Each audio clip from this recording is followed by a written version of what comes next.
Yan, gagawa tayo ng ating lunch, guys. Yan, magla-lunch na muna tayo.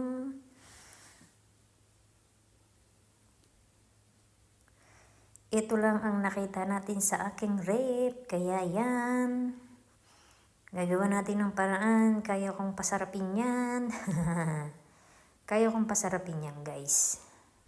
Kalma lang kayo. Di ba? Kaya kong mabuhay sa mundo ng kawalan, char. Di ba? Para-paraan lang yun, guys. Para maging masarap ang pagkain natin.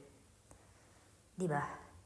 Basta masipag ka nga lang gumawa. Ganun yun.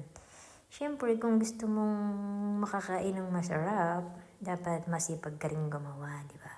Kasi minsan kasi yung iba, kahit meron sila sa rep, hindi nila kaya magpasarap ng pagkain nila dahil nga tinatamad sila.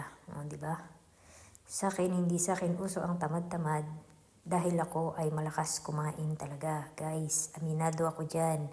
I admit it na ako ay malakas kumain. Ayan, di ba?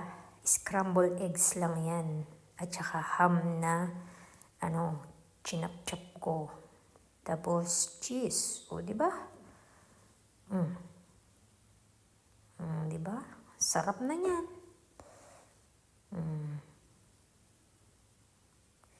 Ayos ba?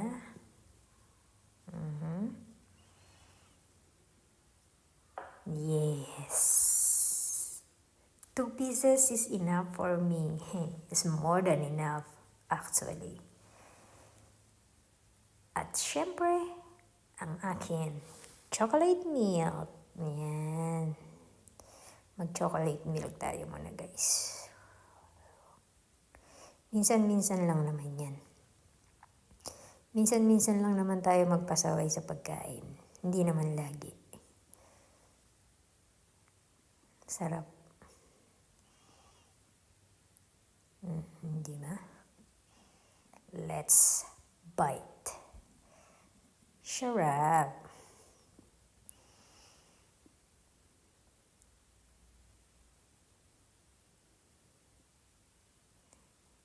Sarap yan.